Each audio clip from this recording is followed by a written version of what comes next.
پھر یہ کافر کہے گا یا لیتنی کنت ترابا، کاش میں مٹی ہو جاتا تاکہ ہمیشگی کے جہنم کے عذاب سے میں نجات پا جاتا۔ تو اب بتائیے کتا افضل ہوا یا یہ کافر جو اللہ کی عبادت نہیں کرتا، اپنی عاجزی اور تذلل کو ظاہر نہیں کرتا، یہ جہنم کا جو ایندھن بنے گا یہ افضل ہوا۔ اس وقت تمنا کریں گے کہ اور پتہ چلے گا کہ ہم افضل تھے یا یہ جانور افضل تھے۔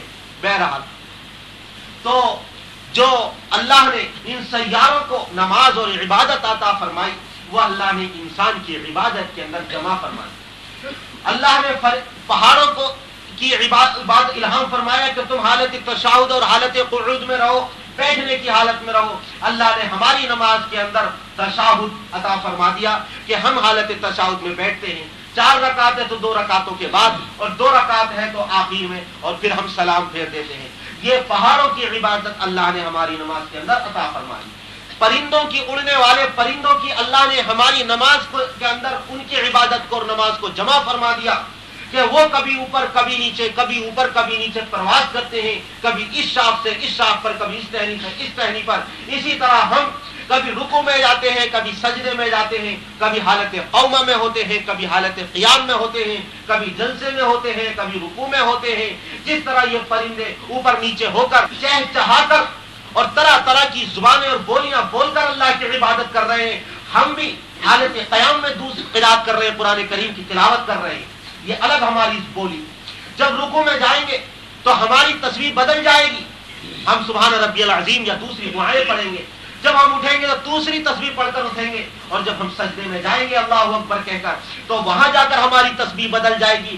جس طرح مختلف پرندوں کی تسبیحات اور ان کی بولیاں، زبانیں الگ الگ ہیں، اسی طرح ہم کبھی اس پرندے کی بولی، کبھی اس پرندے کی بولی، کبھی اس پرندے کا چہچہانا، کبھی اس پرندے کا چہچہانا، ان تمام پرندوں کی عبادت کو جو اڑتے پھرتے اوپر سے نیچے، اس شاخ سے اس شاخ پر چہچہاتے ہوئے بولتے ہوئے عبادت کرتے ہیں، اللہ کی تسبیح بیان کرتے ہیں۔ اسی طریقے سے ہم نماز کے اندر ایک حالت سے دوسری حالت کی طرف جب منتقل ہوتے ہیں تو اللہ کی عبادت کرتے ہیں۔ ان کی عبادت بھی اللہ نے، ان کی نماز بھی اللہ نے ہماری نماز کے اندر جمع فرما دی ہے، اور اللہ نے اس کے اندر تمام مخلوقات کی عبادت کو جمع فرما دیا۔ اب جب تمام مخلوقات کی عبادت کو، تمام مخلوقات کی نماز کو اللہ نے ہماری نماز کے اندر جمع فرما دیا، ایسی محترم بشان عبادت، ایسی محترم اور معظم عبادت جب انسان ادا کرے گا تو ظاہر ہے کہ وہ تمام مخلوقات سے فضیلت لے جائے گا۔ اللہ اس عبادت کی بنا پر تمام مخلوقات سے اس کو افضلیت عطا فرمائے گا، برتری اور شرافت عطا فرمائے گا۔ اس عبادت کے کرنے کی بنا پر اللہ اس کو فرشتوں سے اعلیٰ مقام عطا فرمائے گا، جنتوں میں اعلیٰ مقام عطا فرمائے گا، میدان محشر میں اس کو اعلیٰ مقام عطا فرمائے گا۔ دنیا کے اندر بھی کامیابی ملے گی، ابھی بتائیں گے کیسے کامیابی ملے گی، اور آخرت کے اندر بھی کامیابی ملے گی۔ دونوں جہان کے اندر اس کے لیے سرخ روئی ہے، دونوں جہان کے لیے اس کے لیے نیک بختی ہے، دونوں جہان میں اس کے لیے خوش نصیبی ہے۔ اسی لیے اللہ نے قرآن کریم کی کتنی ہی آیات میں نماز کا حکم فرمایا، نماز کو قائم کرنے کو فرمایا۔ حضور اکرم صلی اللہ علیہ وسلم نے بلا وجہ نہیں فرمایا کہ نماز کے اندر اللہ نے میری آنکھوں کی ٹھنڈک رکھ دی ہے، تم نماز کو قائم کرو۔ مرض الوفات میں بلا وجہ حضور اکرم صلی اللہ علیہ وسلم امت کو نماز کی تاکید، نماز کو قائم کرنے کا حکم بلا وجہ نہیں فرما رہے تھے۔ یہ تمام اس کے اندر راز اللہ نے رکھ دیے ہیں، یہ تمام اس کے اندر اللہ نے حکمت پوشیدہ فرما دی ہیں۔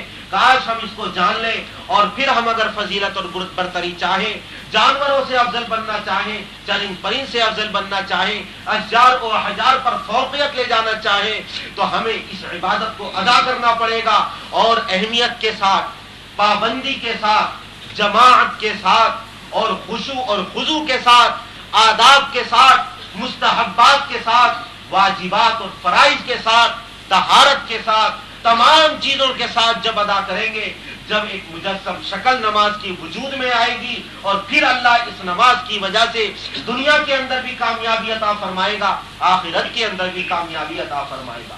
بڑی حکمتیں ہیں، بڑے فائدے ہیں، اور اللہ کا کوئی فائدہ نہیں ہے۔ کس کا فائدہ ہے؟ ہمارا فائدہ ہے، میرا فائدہ ہے۔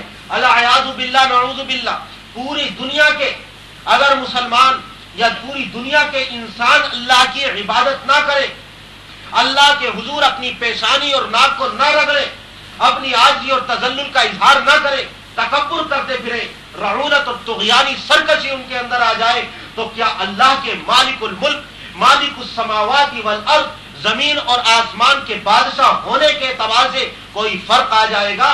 کیا اللہ کی بادشاہت میں سے کوئی حصہ اس کی ملکیت اور اس کی شہنشاہیت سے خارج ہو جائے گا؟ کیا اللہ کے مالک الملک ہونے میں کوئی کمی آ جائے گی؟ کیا اللہ کے معبود ہونے میں، اللہ کے معبود برحق ہونے میں کوئی کمی اور کوتاہی واقع ہو جائے گی؟ کبھی بھی کوئی کمی اور واقع نہیں ہوگی۔ اور اگر تمام کے تمام انسان اللہ کی عبادت کرنے لگے تو اللہ کی بزرگی، اللہ کی برتری میں کیا کوئی اضافہ ہو جائے گا؟ کیا اللہ پہلے سے زیادہ اشرف اور افضل ہو جائے گا؟ اللہ جیسا عالم ازل سے ہے، عالم ابد تک، ہمیشہ سے ہے، ہمیشہ تک ایسا ہی رہے گا۔ نہ اللہ کے اندر کوئی کمی واقع ہونے والی نہیں اور اللہ کے اندر کوئی زیادتی ہونے والے نہیں۔ اللہ تو ہمیشہ سے یکساں ہے، اللہ ہمیشہ سے یکساں رہے گا۔ جس طرح پہلے سے تمام صفات کو جامع ہے، ہمیشہ تک تمام صفات کو جامع رہے گا، کسی صفت کے اندر اس کے کمی واقع ہونے والی نہیں۔ اگر ہم اللہ کی عبادت کریں گے تو ہمیں افضلیت ملے گی، ہمیں شرافت ملے گی، ہمیں فضیلت ملے گی۔ اگر ہم روگردانی کریں گے، اللہ کی عبادت سے انحراف کریں گے، تو پھر ہمیں ہی ذلت اور پستی کا سامنا کرنا پڑے گا، ہمیں ہی ذلیل اور رسوا ہونا پڑے گا۔ اللہ نے اس عبادت کو، نماز کو اپنے فائدے کے لیے نہیں بلکہ ہمارے فائدے کے لیے، مسلمانوں کے فائدے کے لیے، تمام دنیا کے انسانوں کے فائدے کے لیے اس انسان کے اوپر عائد کیا ہے، اس انسان کے اوپر اس نماز کو فرض قرار دیا ہے۔ اس لیے اللہ نے ارشاد فرمایا، ان الصلاۃ کانت علی المؤمنین کتابا موقوتا، انسان کے اوپر وقت مقررہ پر لوح محفوظ کے اندر نماز کو فرض قرار دے دیا